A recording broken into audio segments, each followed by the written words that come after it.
just go ahead. My country analysis is about Israel. So part one, country snapshot. So where is Israel? The country is in the Middle East and located at the eastern end of Mediterranean. It borders with so many countries, includes Lebanon in the north, Syria in the northeast, and also Jordan and Egypt. So Israel serves as a major transportation hub in the Middle East, connecting Asia and Europe. And the capital of Israel is Jerusalem.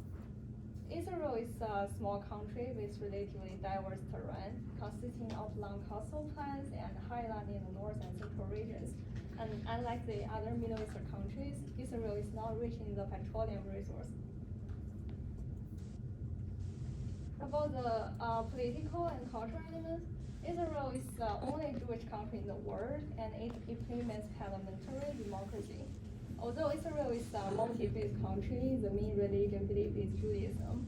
And we can almost see that Jewish man wearing a certain small hat, like the picture shows. The hat is named kippah, and it means covering in English, because Jewish people believe that the heaven is on the sky.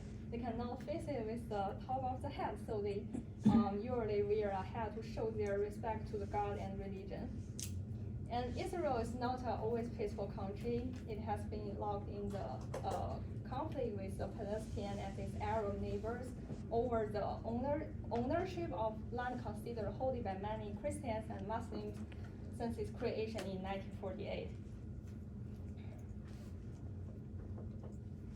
Now we come to the part two, economic analysis. About population. From this graph, we can see that although the yearly population growth rate is decreasing, the total population is continuously increased. And for now, it reached 9.1 million people, and the median age in Israel is about 30.5 years. So Israel is one of the few developing countries with a relatively younger population. And there are 93% of the population is urban residents. One fun fact is that Israel's population accounts for about 0.2% of the world population. But there are more than 100 Nobel laureates have been born in this country, accounting for about 20% of the total number. This may be because Israel attaches importance on education, and the government spends about 10% of GDP to the education every year, and which is also the most proportion of the world.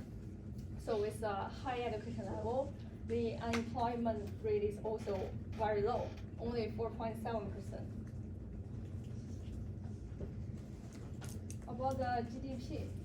From the graph, we can see that the GDP of Israel never stops growing, and the GDP per capita is $47,000, ranked 19th in the world.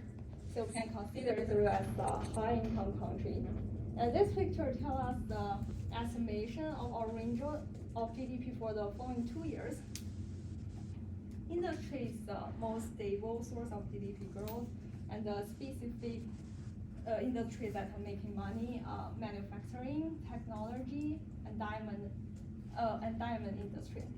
Well, agriculture and service is going to decrease, but service still counts for the largest proportion of GDP.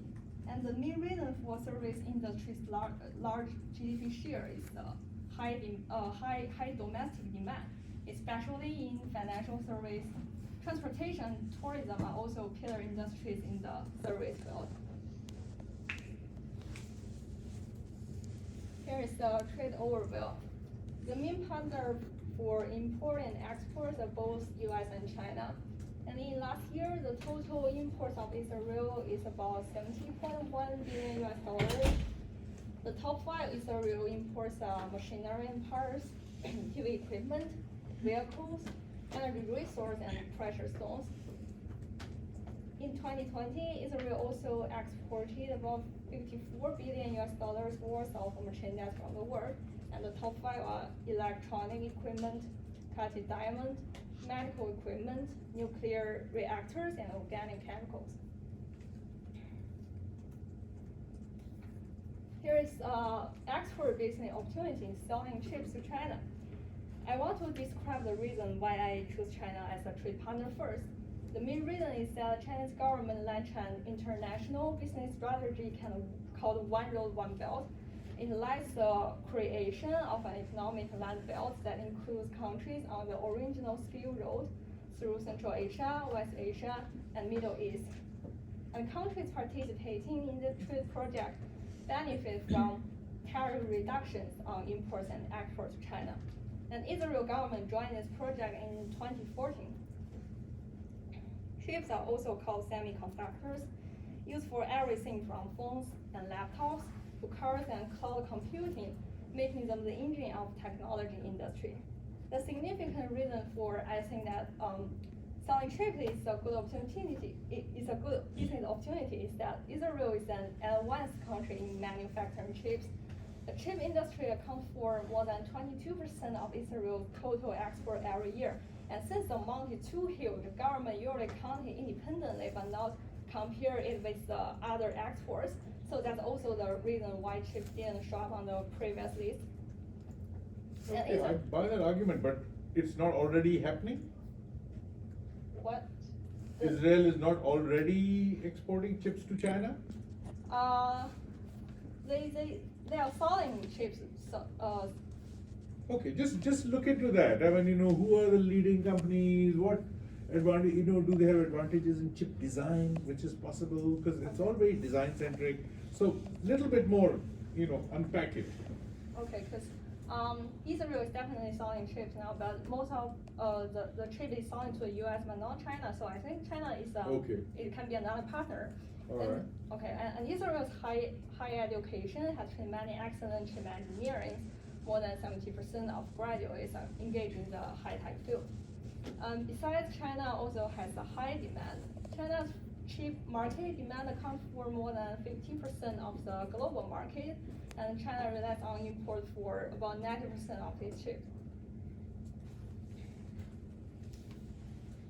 And the import business opportunity can be apparel. Well, based on the religions, Jewish people have special requirements on their clothes, and they also pay a lot of attention to their daily clothing. In 25 years ago, the apparel industry was actually the mainstay of it. Was actually the mainstay of this country. But since it's completed the transition to a technology industry orientation, the apparel industry is declining. And since 2015, legislation scraped up protection tax on the textile products imported from China. And this means there's no tariff to sell the apparel imported from China in Israel. And unlike the domestic situation in Israel, China has a strength on apparel industry. China is the largest producer and exporter of clothing, textiles, and apparel in the world. And in last year, China accounted for 31.6% of the global clothing export value. Well, comparing with China, the apparel industry is a weakness in Israel, but I think this weakness can turn to a good opportunity.